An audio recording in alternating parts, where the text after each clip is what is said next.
digress just a little bit. There's, I was going to say only two types of wave bowls, but really there's three, because you can have a, a wave bowl that is flush, you can have a wave that's recessed, and you can also have a wave that's protruding. And I was trying to work at the belly button thing, innies and outies, but then I don't know how many flush belly buttons there are around. So anyway, so you got the innie wave, you got the outie wave, and then you got a flush wave. So you can pretty much cover all your areas of expertise.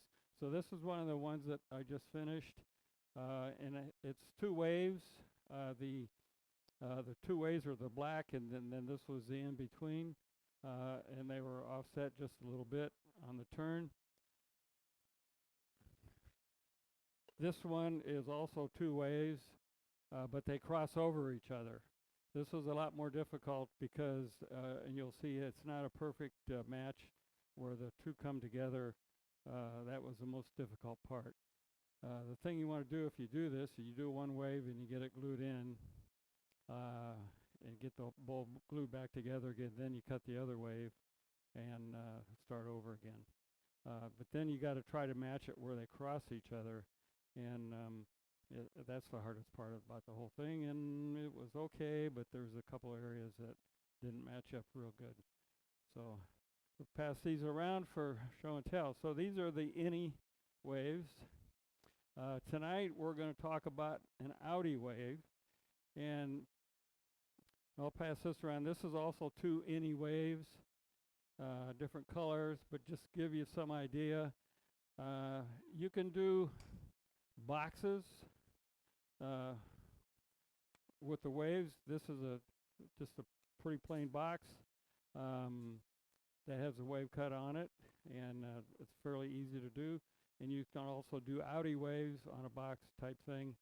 So there's a lot of variety of things that you can do with the wave system, including the zero one. So basically tonight what we're going to discuss is how to make the outie wave, the protruding wave, if you want to call it. It's a very similar process to the innie wave, but you'll find out what the difference is. But this is what it is going to look like when we get finished, or when you all get finished. So we'll go back to the beginning of what we did the first time to kind of refresh everybody's memory, and to help my memory refresh. Get my cheat sheet out in case I forget something, which I probably will. If I do, holler at me, tell me what I'm forgetting. So the first thing you're going to do is you're going to take your wood, you're going to shape your bowl the way you want it. Leave it about 3/4 of an inch thick for either the innie or outie, it doesn't matter. You're going to take a look at your bowl. You want to see where the grain pattern is. As in this bowl, the grain is running this way. This side is running the opposite direction.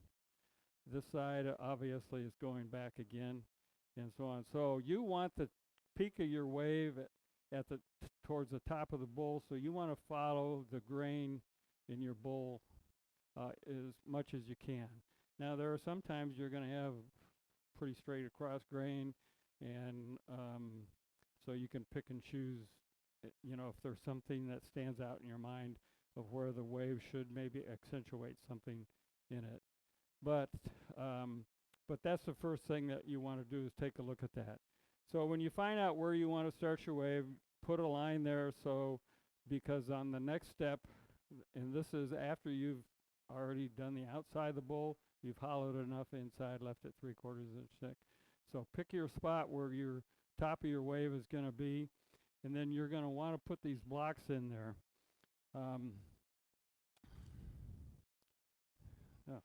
Sitting right here. So the way to do the blocks is you get one of these guys here. It's called a contour guide, They sell them at Home Depot and Lowe's and stuff like that. It's just a contour gauge.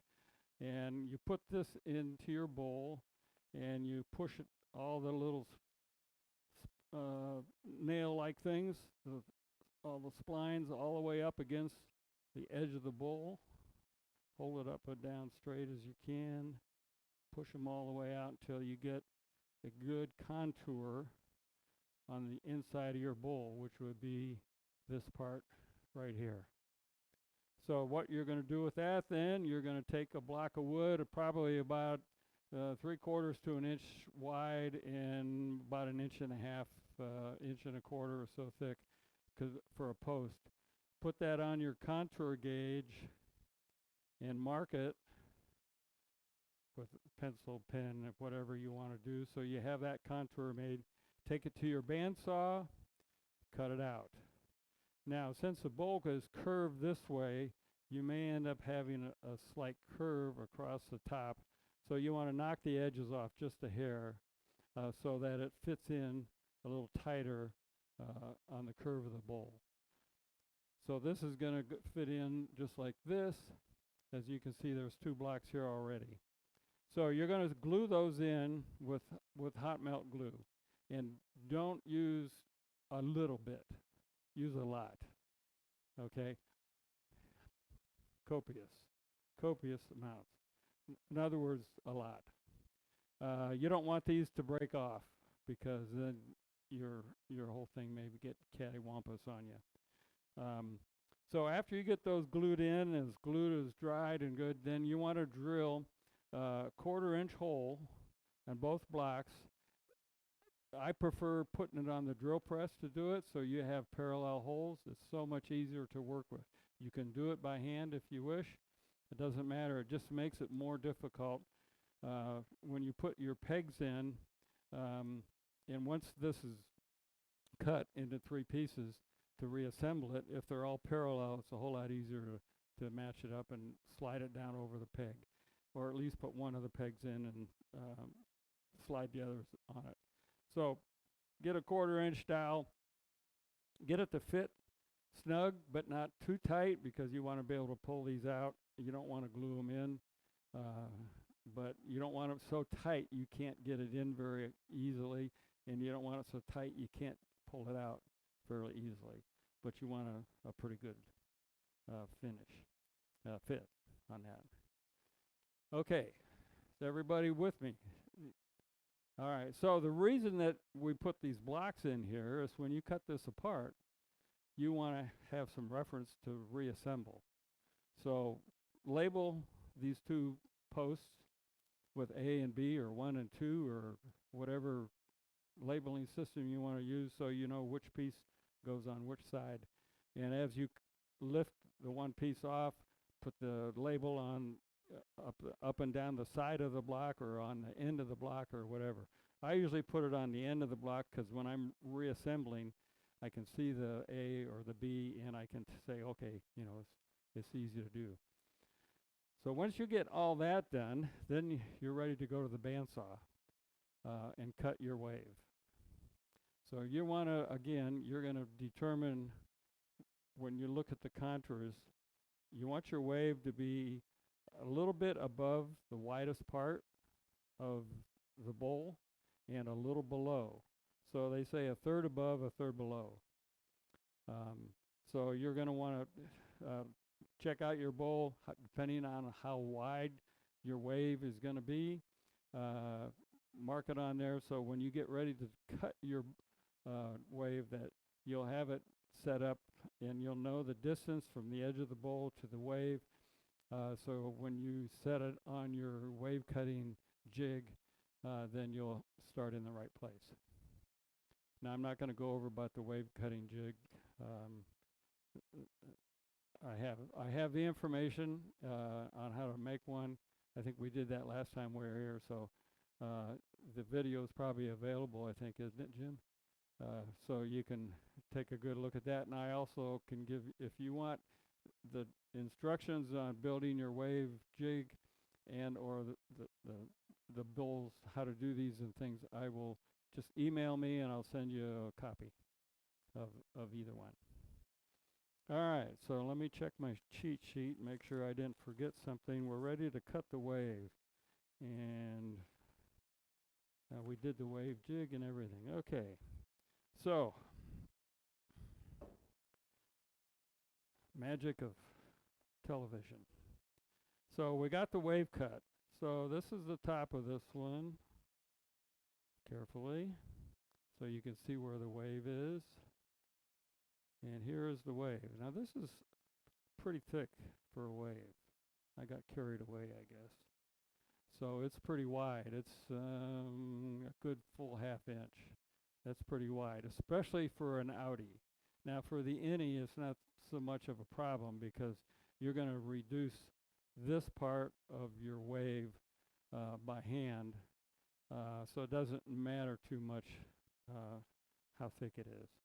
But since we're going to do an outie, I'll get to that in a second. So we're going to mount this on here.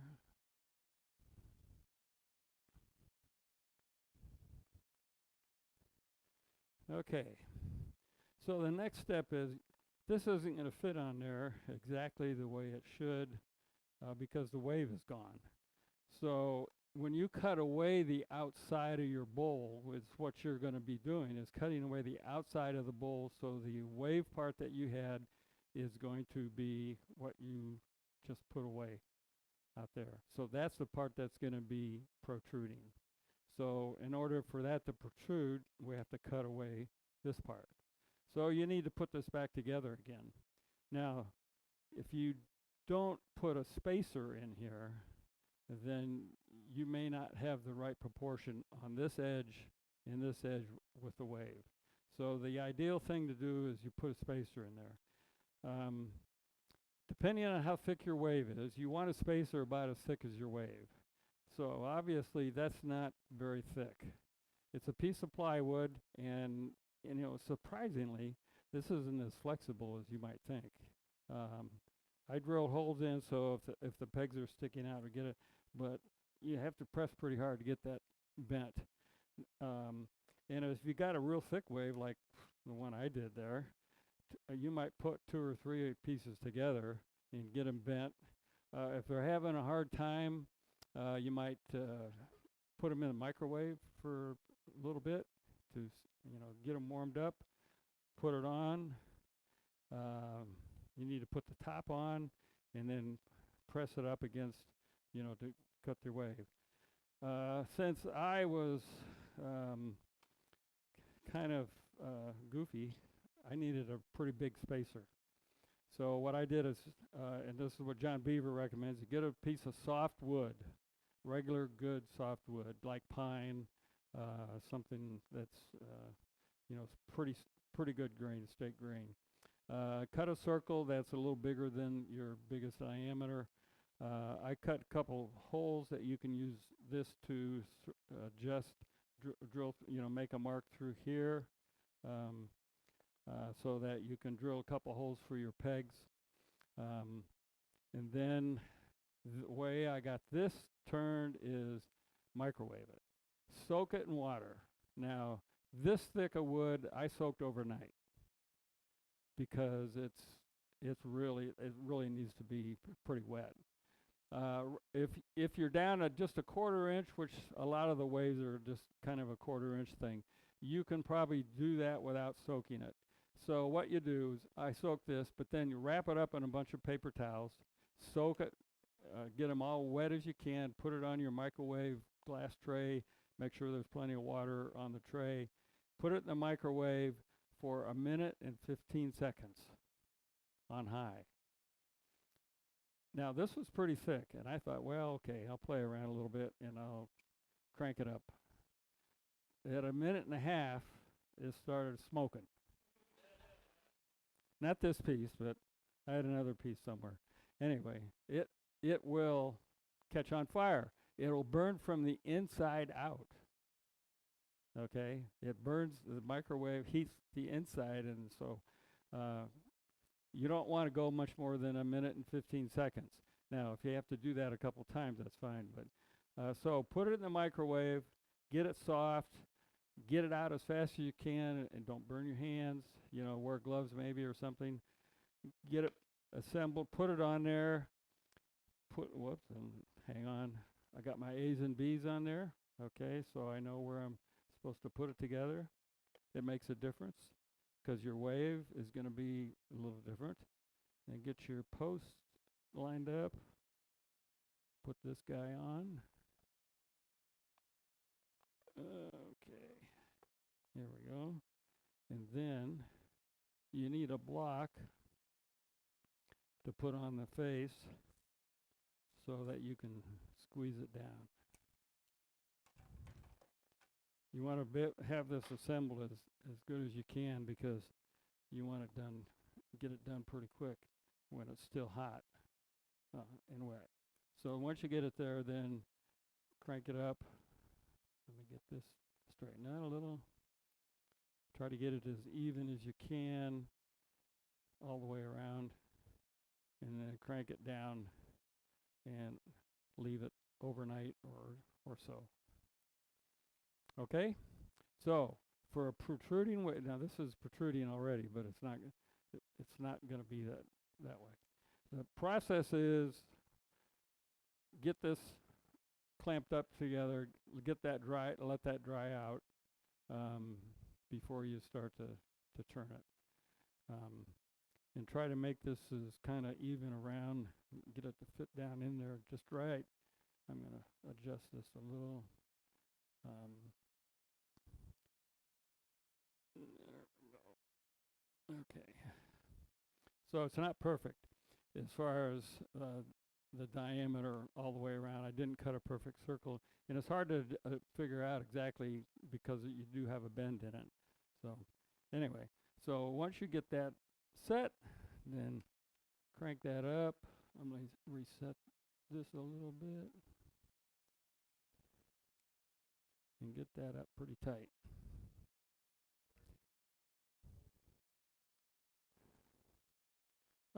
No, I don't think so. I wouldn't. You know what I did with this, I let it sit overnight when it was wet and steamed, so hopefully it would set and stay tight. And actually I let it set for several days before I even mess with it. But then you can take it apart, and if you're worried about it being wet, let it dry, and then turn it. But you'll get some rebound on this. But this is pretty thick, so I wouldn't recommend going this thick. Quarter inch is probably is good. It's a whole lot easier as far as bending the wave and getting it set. Okay, let's see. I have notes on here. Okay, that was taken care of. We talked about the microwave. Again, the microwave, 1 minute and 15 seconds. Whether it's a quarter inch thick, plywood, whatever, I wouldn't go any higher than 1 minute and 15. Now, you may put it on there for a while, crank it down, and maybe it's not quite as far down as it should be. Let it sit and cool a little bit. Go back, wrap it up in wet paper, towels, put it back in the microwave, and then 1 minute 15 seconds, take it back and crank it down some more. If your lathe is tied up and you got your thing on a chuck, put it on your workbench, get a big clamp and clamp it down. You can leave it overnight, then you can go back to your lathe and get moving. You need a piece on this end to get that for pressing it. So, all right. So how are we going to figure out how much we're going to peel off of here? We want this wave to stick out however much you want it to stick out, the original piece. So I'm going to say 1/4 inch is what we'll do with this. So let's see here. How many people have one of these? 3, 4, 5, 6, 7. Egg beater drill. the old egg beater. This is pretty old. Okay, so this is what John Beaver loves to use for drilling holes. So put a piece of tape at the distance that's depth that you want to drill a hole, because those holes are what's going to guide you in how much you're going to take off the bowl. Okay, so find your line where your wave goes here, and let's see, I guess mine's on the other side. And then just start off and drill some holes, 1/4 inch deep till you hit the tape approximately, and just drill a whole string of these. Can I lock this? Oops, that's not it.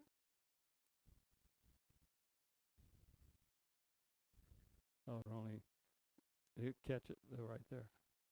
Yeah, that'll work. Yeah. Okay. That might end the demo. So you get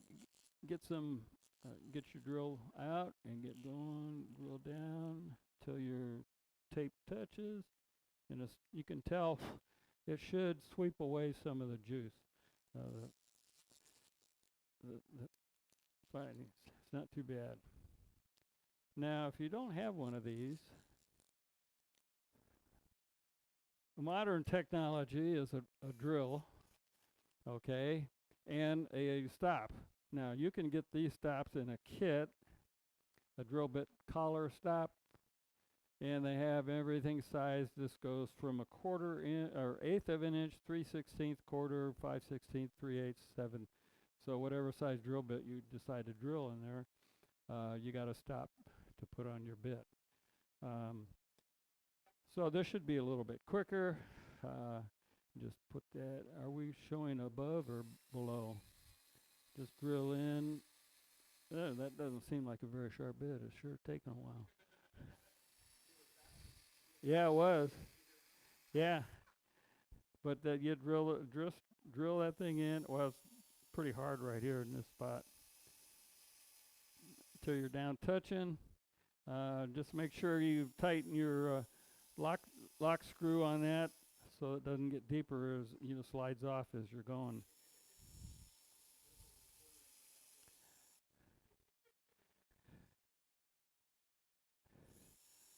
Yeah. All right, so that's the recommendation. You could leave whatever you got down here. You can make it however you want. Same thing up here. But this way, the wave, at least in this area, would be pretty uniform. So if you want to change your shape of your bowl, then that's when you would do it. But for our purposes, we're going to drill these holes and use that as our depth gauge.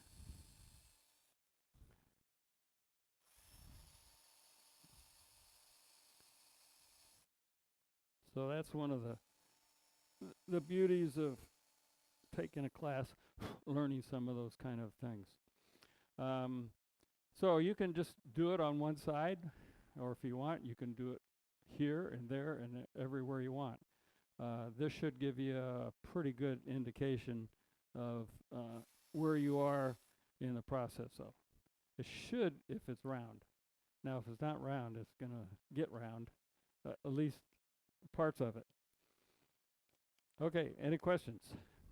Yep. Good man. It didn't work. There we go.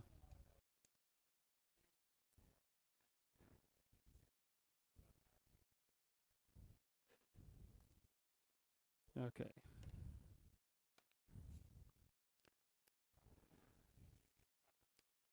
Okay.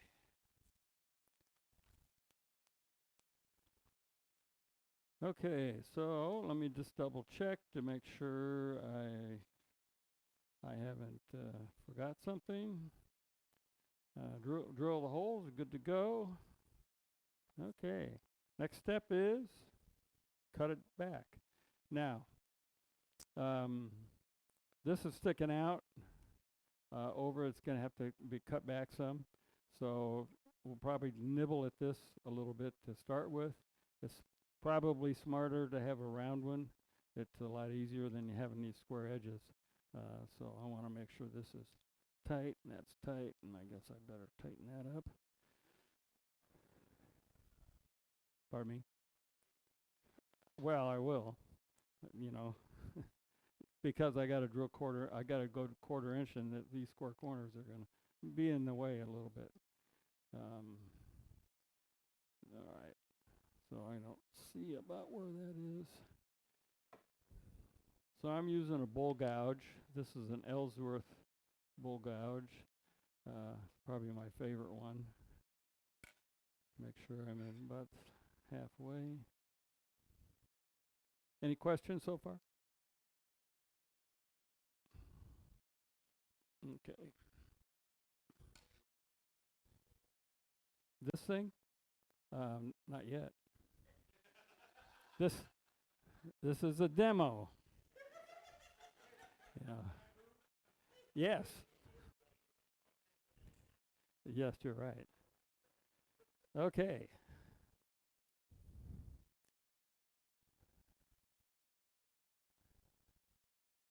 Okay, button must put the on button.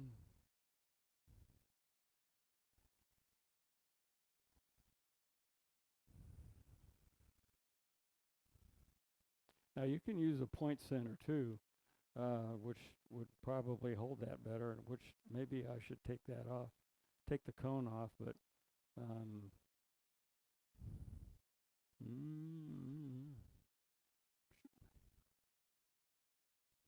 right in between you. So, yeah, let me put the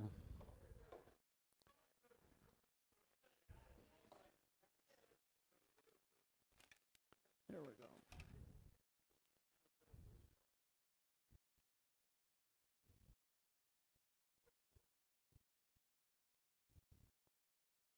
All right.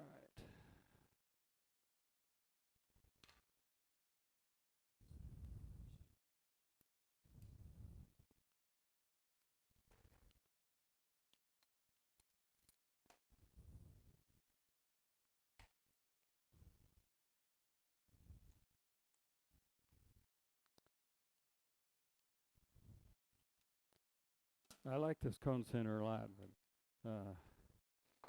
in this case, it may be better not to have it on there.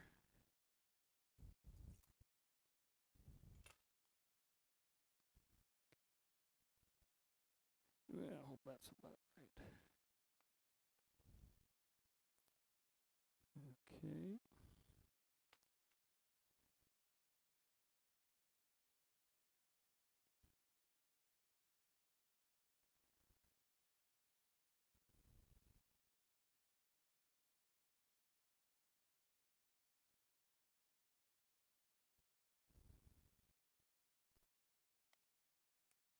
Awful quiet in here. Okay. Yeah.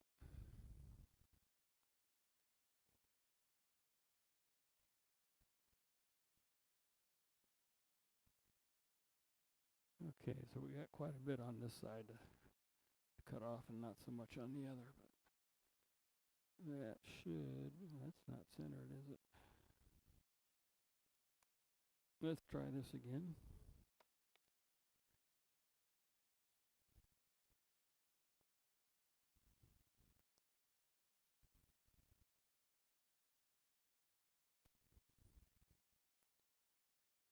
That's better.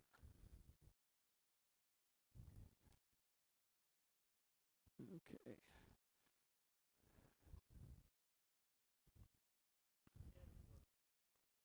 All right. Yes, that's right. Okay, let's go.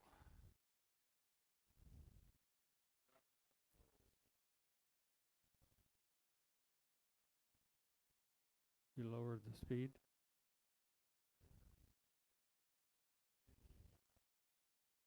You don't think so, huh? You're not in. You're not in the. This is too high. I gotta lower this a little more.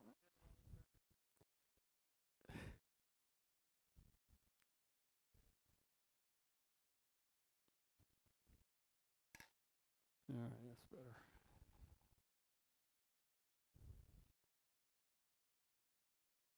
All right. Let's nibble away at this.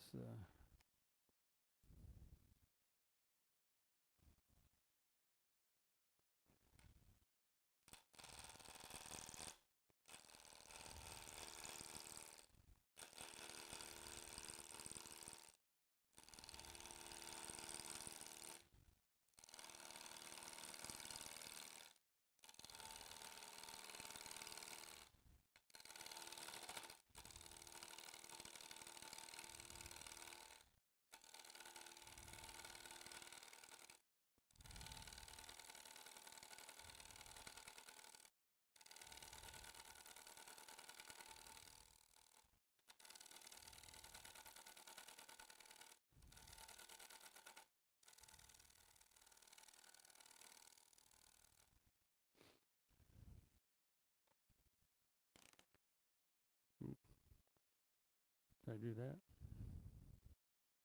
Don't think so. I did that.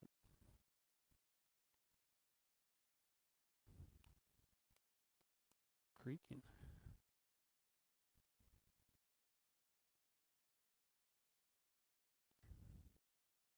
Murphy here tonight? Oh, not good. Not good.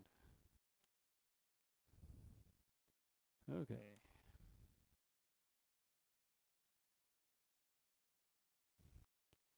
Trim this a little more.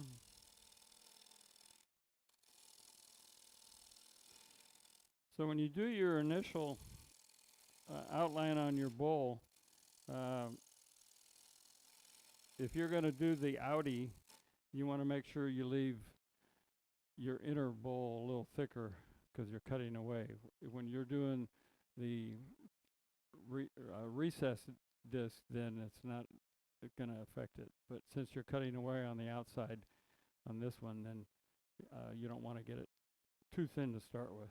Okay, I'm going to go to the center piece and try to smooth that up a little.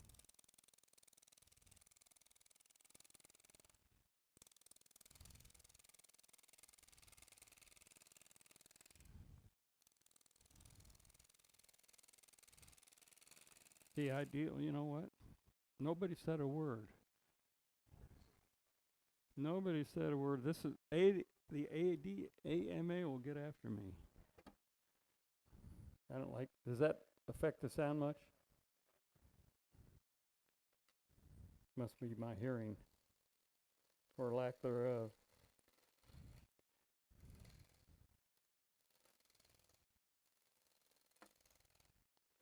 Okay.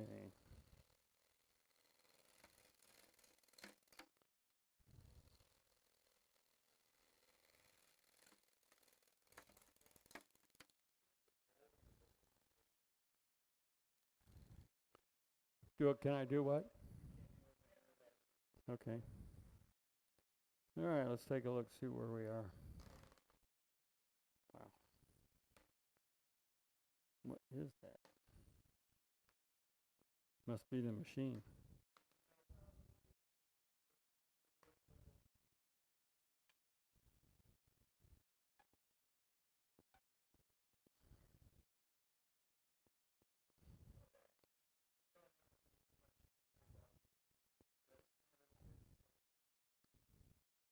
Okay.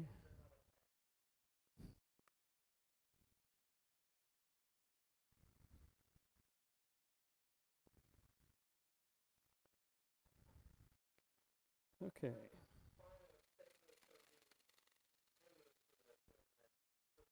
Question?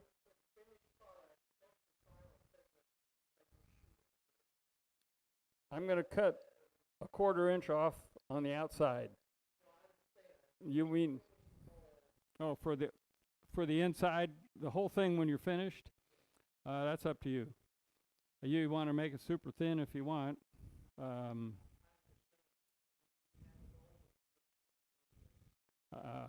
I don't have a goal because I'm not going to do the inside while we're here.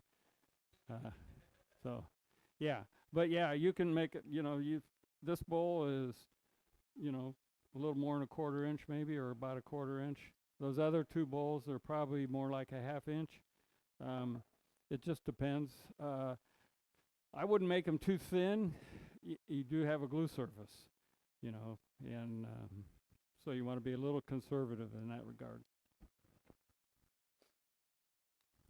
Okay, here we go. See what kind of noises we can make. Okay, when you're doing this part, don't be in a hurry. Get your start at the beginning and work your way around centered or so. Take little bits at a time. You get less tear out that way. And if you can cut downhill, that's even better as far as end grain tear out. Oh my God. Check. Do I have gas? Man. Yeah. All right, so.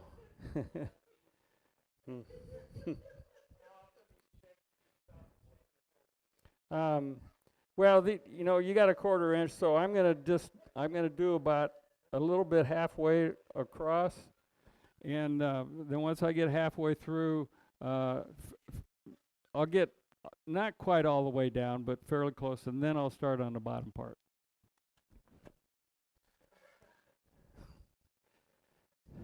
Murphy, huh? I'm gonna move this up. Oh, I shouldn't do that. All right.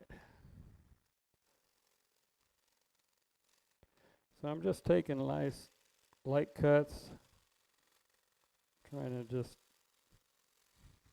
keep it going all the way through. Is my head in the way?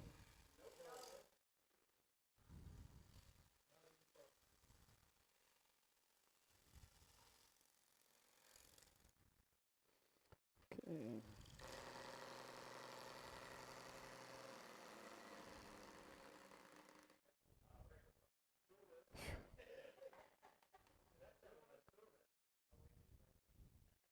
Boy.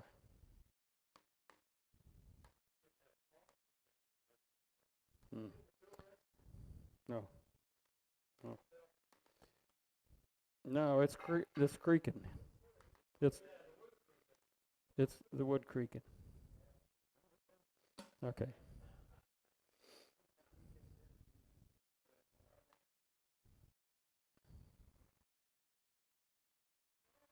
Dead silence.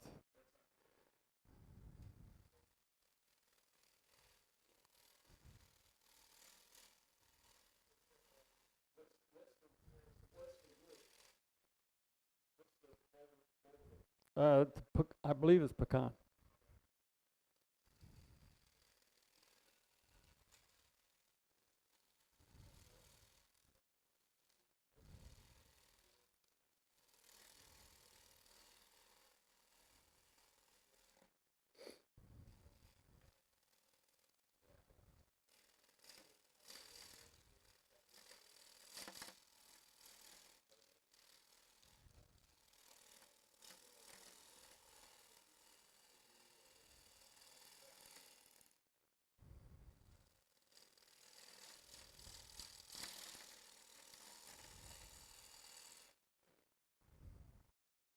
I'm going to check my holes here. Okay, one hole's gone. And these two are still showing, so I need to take a little more here. I got enough off right here at this edge. So. Okay.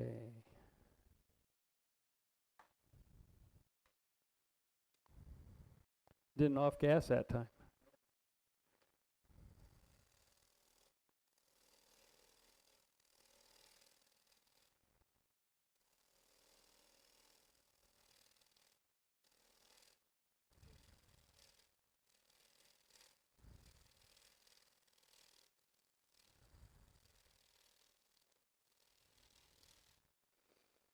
Okay, I want to see how these holes are. Just about gone. The outermost one yet a little bit.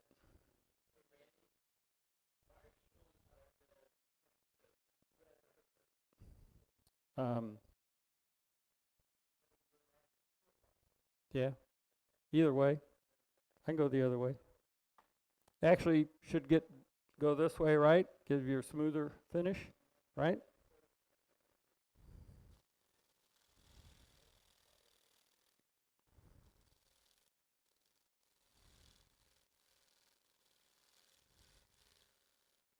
Okay.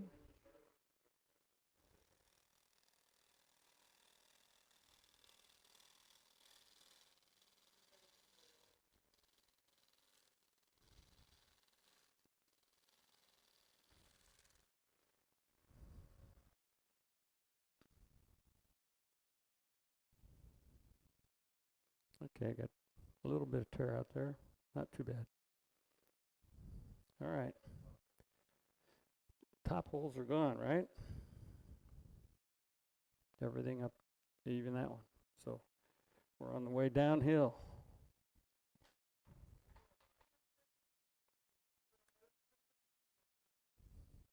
Is there a fracture? Yes, there is. Yeah, that might be cracking. I'm not.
Okay. A lot of holes there.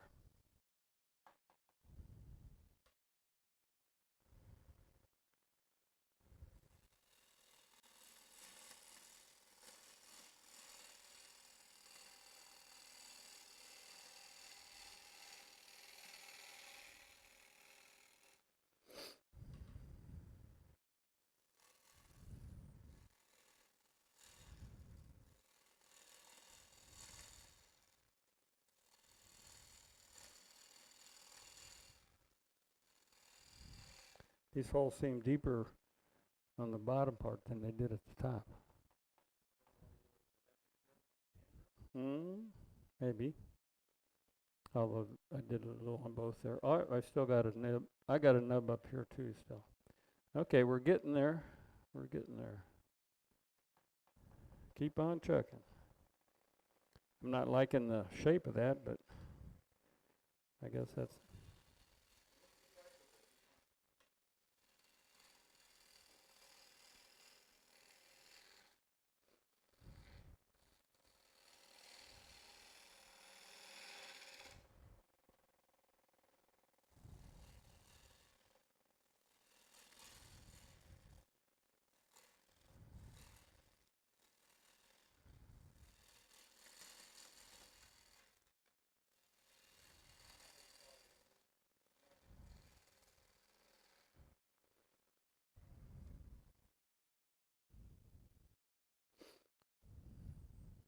Okay, they're just about gone here. Still got some down there.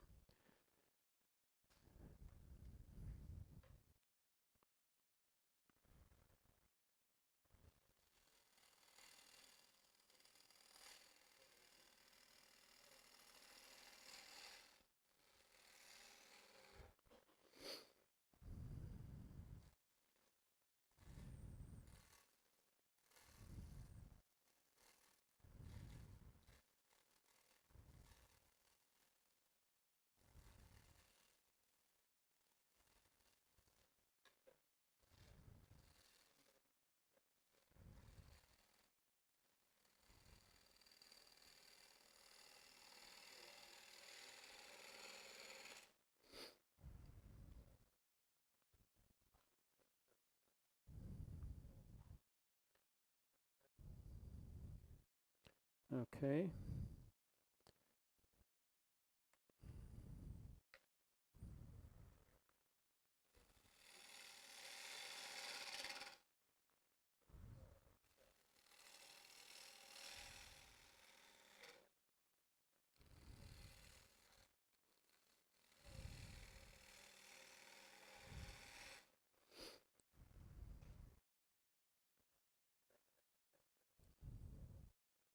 It's almost like watching sanding, shaving a little at a time.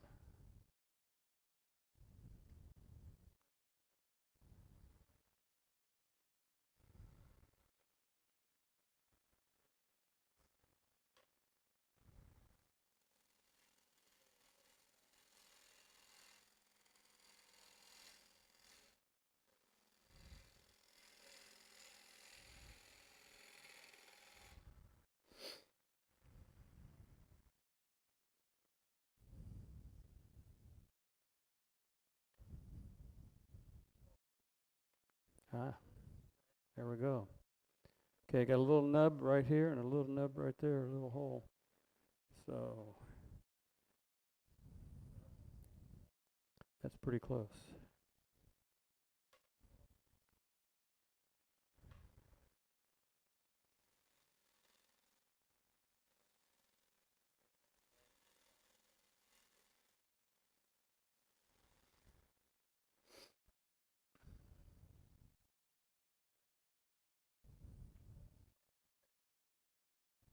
Okay, that's gone. This is going to go.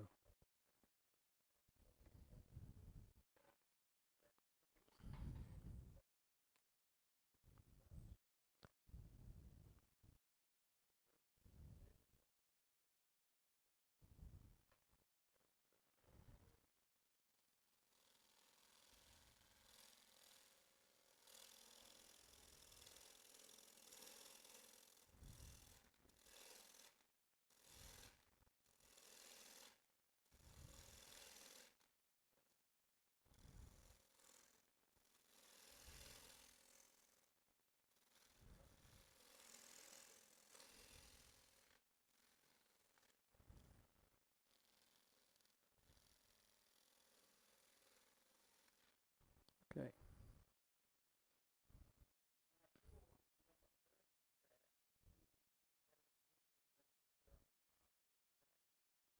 You could. You bet. Get a better piece of wood. Although I've got holes in this, so if my pins are sticking out, you'd have that. Most of the time, we like the pins to be flush at the top, so you can put a piece on. You don't have to drill holes. I do that just because for me it's safer. Okay, so I think I've got all the holes filled. Now, and it's pretty good. I got some tear out right here in this end grain, and a little on this side, which I would sand, but I'm not going to fill the room full of sand. So at this point in time, we're complete with our outside of the bowl. You would want to go and sand it and put a base coat on, clear coat, or whatever you want to do. You can leave that in. Okay, let's see. So if you're going to do color this, stain it, dye it, paint it, do it now. Okay, sand it down good, get your finish shape. You want to think about what you're going to do for a foot.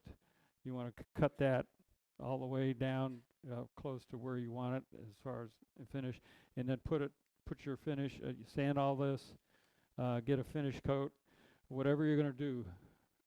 Put it on now. At least a seal coat. Okay, it does a couple things. First off, you can see how your surface is going to look. The second thing is when you put your wave back in, you're going to glue that wave in, and so to clean up on this part of the wood, then your glue is going to be a whole lot easier to pick up and clean up, and you're not going to have that glue line there. So clear coat at worst. If you're going to dye it, stain it, then do that, and then put a clear coat on it, something to keep it from doing that. Okay, so that completes the cutting.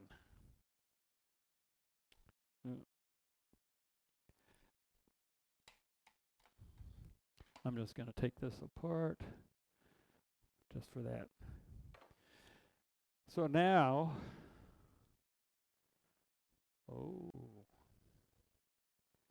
there, that was moaning and groaning. Okay, all right, that's salvageable. You can see on this, I don't know if that shows up. There are some really big globs of glue on these two pieces because they had gotten a little bit shaky. So you can't use too much glue. Yeah, honestly. And as we can see on this one has come loose also. Fortunately, the pin, when you re-glue it, make sure you mount it on here and get the pins in the hole so it's in a stable place, so you're not gluing it out of whack. And just don't glue the pieces together though. Make sure you keep the glue onto this part here. Okay, so now we have a wave. So the next step in the process is you put the wave back on your bowl. I'm going to do this way.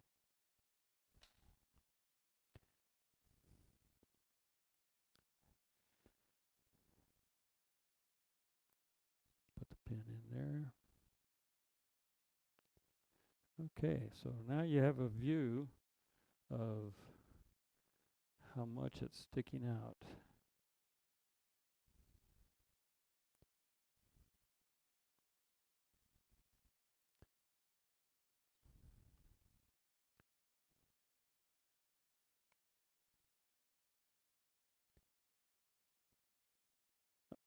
Could have left these dowels a little bit longer.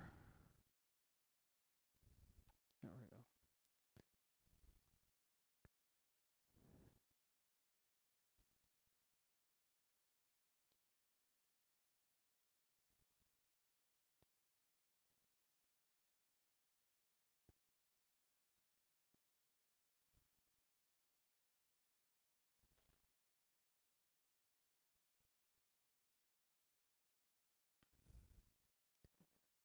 Okay.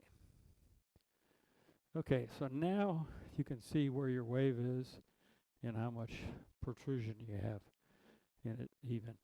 So,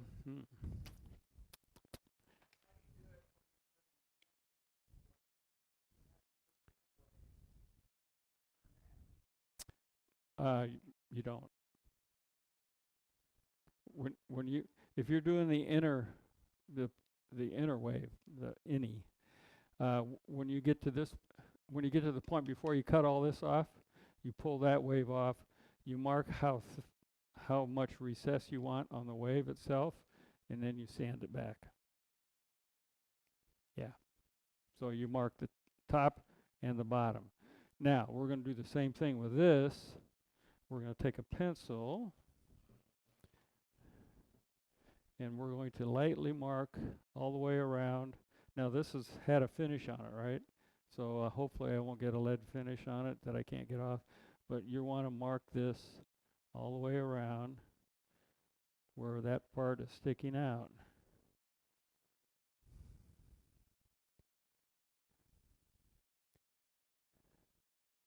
And you want to do that on the top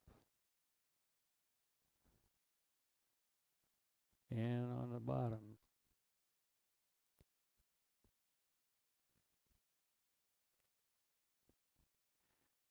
And then you can do what you want.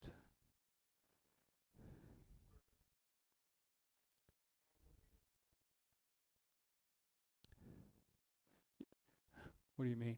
This? Or for an innie? How do you, okay, I'll show you.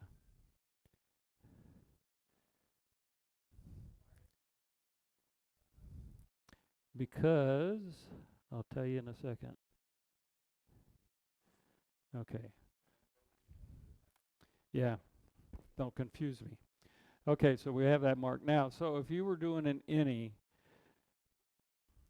let me pull this off.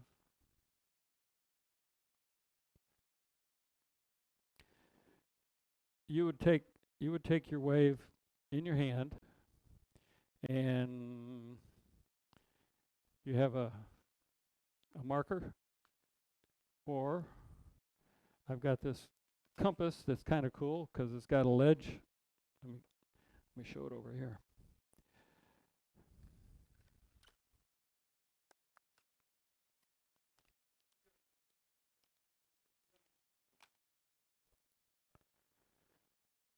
So you set this for whatever distance you want the innie to be. And then the reason I like this particular compass, it has a ledge so that I can set the, let me put the pencil up out of the way. I can set the ledge on the edge and let the point stay on the edge, and then I can mark with a pencil all the way around, and then flip it over and do the same thing on the other side. Now, when you get ready to reduce it, you have to keep your eye on your angle because it's going to be more cut off here than on the bottom side. Okay. Now, since this is an outie, if pass this around real quick. Look at the surface texture from the bandsaw cuts. So basically, what you're going to do now, depending on what you like as far as a finish goes, the recommendation is to lightly sand up to that line where you are, lightly, to remove those little ridges. Now, if you don't mind those ridges, that could be part of your thing. And you may want to round the edge, outside edge a little bit. This bowl is kind of, it's a little smoother. It's just kind of broken the edge just a little bit. You may want to texture it. You may want to chop it up and make it a bunch of points sticking out instead of just the round thing. Whatever you want to do with that thing is what you do with it. A 1/4 inch, 14 tooth. Yeah, 14 to 16, somewhere in there. And it works really pretty good. But there are some little ridges. So if you want it perfectly smooth, then get your sandpaper out. Now, what you can do is get out your favorite Dremel with a sanding disc. Just stay on the line or a little outside the line, okay? So depending on how much waviness you have and that you don't want, use a sanding disc or just a block of wood with a sandpaper and smooth it off.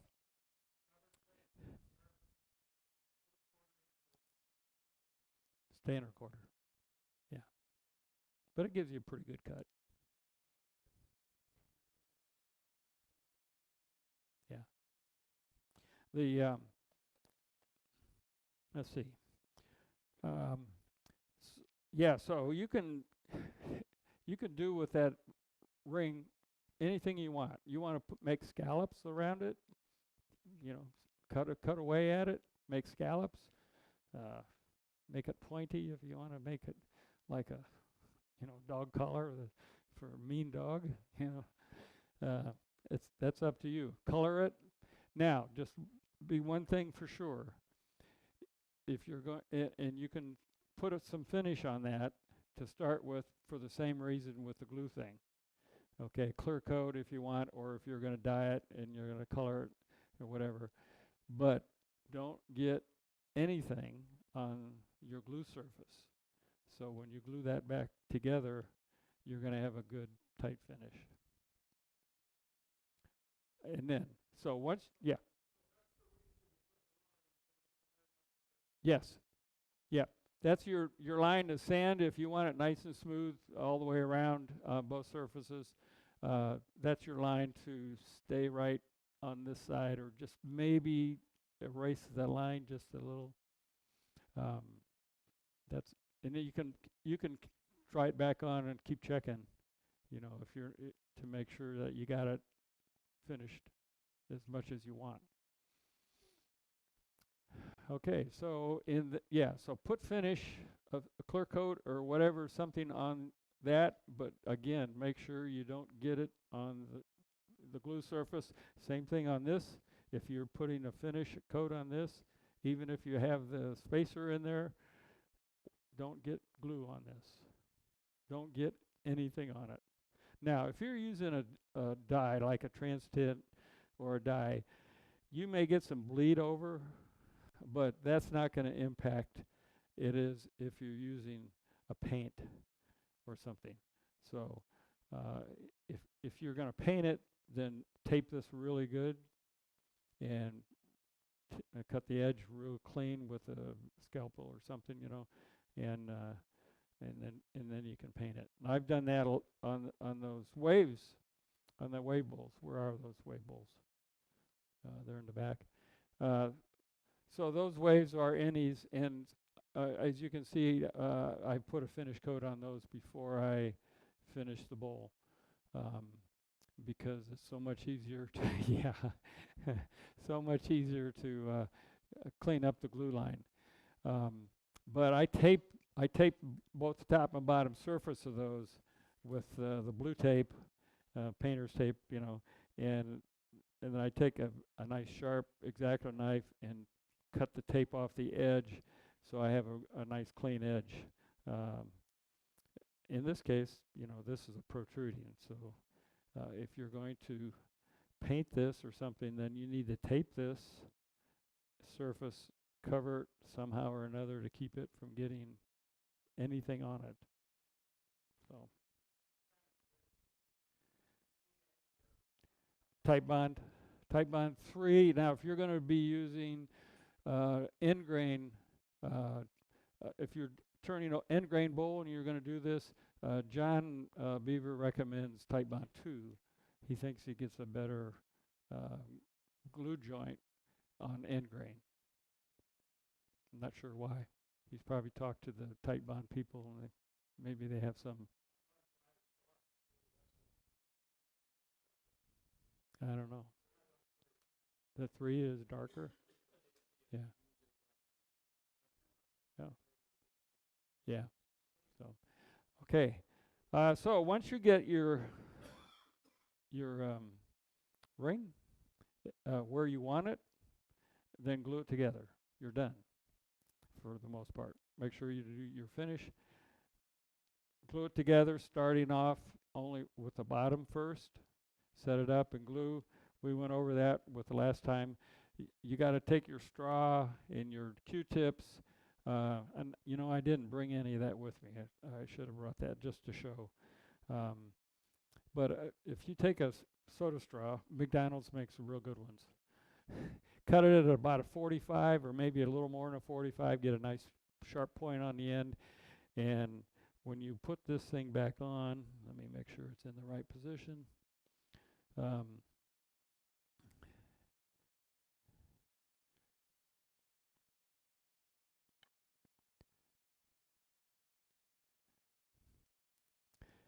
When you go to clean your glue up in here, that soda straw, if you just slide it up in all the way at the point up into there, it's just, that glue just goes up inside.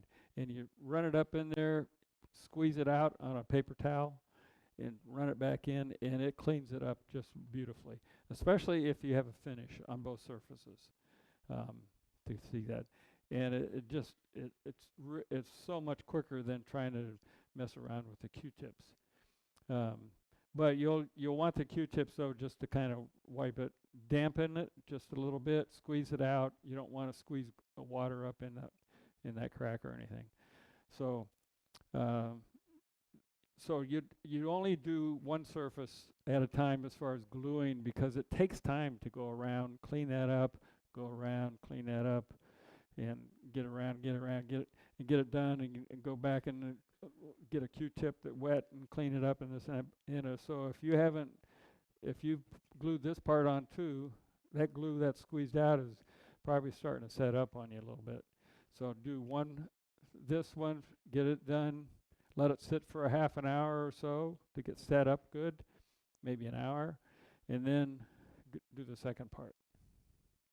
Now, once you get all that reassembled, then it's just a matter, since your outside should be pretty well finished, it's just a matter of going on the inside and finishing up. Okay, so now getting these blocks off. If they're secured, they're pretty good. What I did the last couple bowls, I put a chisel right in here and tapped it, not hit it, tapped it, to try to get this to pop off, and it worked pretty good. Now, this is hot melt glue, so if you use denatured alcohol, that will soften it and help you scrape it off. Before you start tapping this, you might do is take a thinner chisel and scoop out some of the glue on the sides to reduce the amount that has to be released if you pop it in here and check it out. Or put it on the lathe, crank it up, and carefully cut back each block as it's air spin wood, spin. You could do that too. I think I would take my chisel and chisel away the block a little bit more before I would put it on the lathe and whack, play whack-a-mole on the lathe with that. So, and then finish the inside and you're done. Now, I'm sure a lot of you guys looked at those other bowls, and you can look at this one. It's pretty hard to see a seam in there where that wave goes. It's really pretty amazing to me, So, not that I'm not doing anything special. So, let's see, where are those other bowls? They in the back? Okay, way in the back. Okay, there you go. Okay, so if anybody needs more information, just send me an email, and I would be happy to send you the sheet, my working sheet, so you can see here. Let me write this up here. Yes. No, oh yeah. Because you got a thick bowl. So I go in and cut it back thinner. Yeah.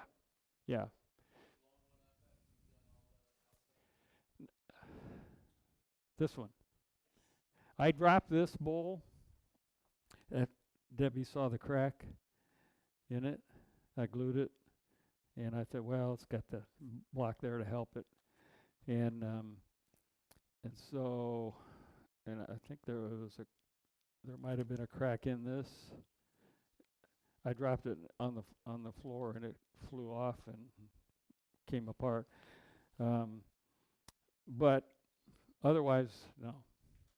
Now, one of those bowls that's out there, the Innie bowl, when I initially turned the bowl, the outside was fine. The inside, I said, well, does it have to be curved on the inside? Because when you make these blocks to go in there, you got to cut the curve on the block and fuss around with getting it to fit fairly good.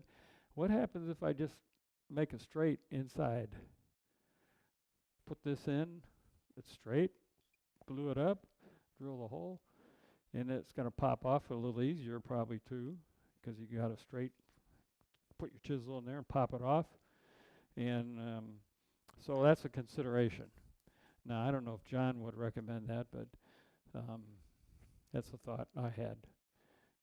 So I did it on one of these bowls, and it worked out fine.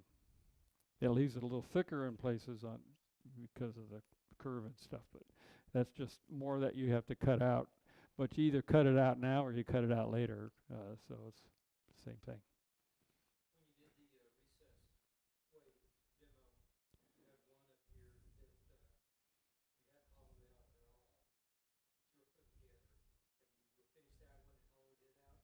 No, no. Um, yeah, they take a while to finish. So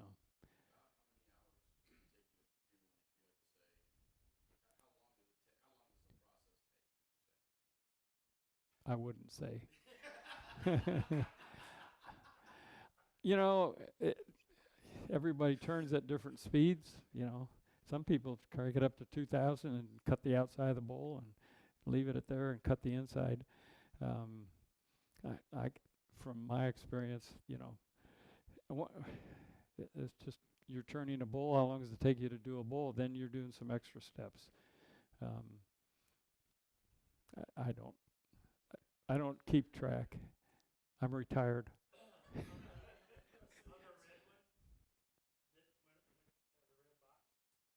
Yes.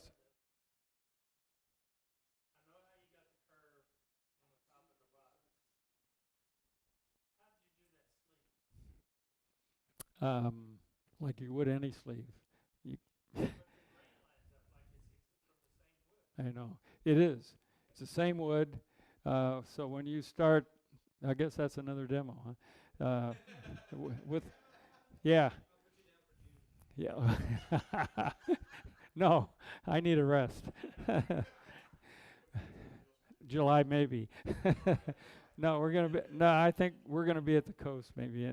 We have a family thing that August, September maybe. I don't know. But yeah, you get a little longer piece of wood, but when you separate the two, you leave it the top piece long enough because you're going to use a piece of sleeve that pretty matches up with the grain on the inside. Yeah, yeah, and it matches up pretty good. Yeah, yeah, I get lucky once in a while, but yeah. But yeah, that's a little different process, especially if you want to get the sleeve. Then if you want to do an outie instead of just a ninny, and you know, it's a little different. But um, maybe down the road we'll combine the two together at one shot. I'll have to time myself, see how long it takes to do all that. So, other than that, any other questions? It's a fun thing to do. Yeah, it's a little extra work. It's a little harder. You got to make the jig for cutting. That's the main thing. And once you have that, you can do a lot of different things with it. And I think I showed you that one bowl that had the wings on the outside. And I just used it the other day for cutting. Oh, yeah. So the Kerrville Club had a deal. They wanted candlesticks. Well, you know, candlesticks. So, but it had to be out of 2x4 or something like that. So I glued up a cube, 6-inch cube of 2x4s, and I decided I was going to have 4 candles around the outside stems and one in the center. So I turned it round, and then I turned the inside out, left the column right in the center, and then I said, okay, so I got to cut some of this wood out of the inside, the four corners, cut it out to where the inside is. So how am I going to do that? And I said, oh, I got a wave cutting jig. Mount your chuck on there with your piece. Set it up on your bandsaw and put just the top part of your jig, so that you can just slide it straight forward. So I set that up, put a fence on the bandsaw to cut it in. So I just slid it all the way in as far as I needed to make a cut, rotated it 45 degrees or whatever to the next cut. So I ended up with 4 posts, rectangular posts on each the 4 corners and then the one in the center. So I just cut far enough into the center so I wasn't cutting that center post. But that jig holds this, so you just slide this into the bandsaw blade as far as you need to. So that, it's holding this and it cuts it in and bingo. So there are other uses for that portions of that jig. So, and actually I used that jig to cut across on the top of the Christmas tree, those crazy Christmas trees we learn to take. And I used that jig to cut that cross, rotated it, cut it, so, and a star. So lots of uses for some of this stuff. Okay, I'm doing, what time is it anyway? Oh my God, it's bedtime. Thank you guys, appreciate it.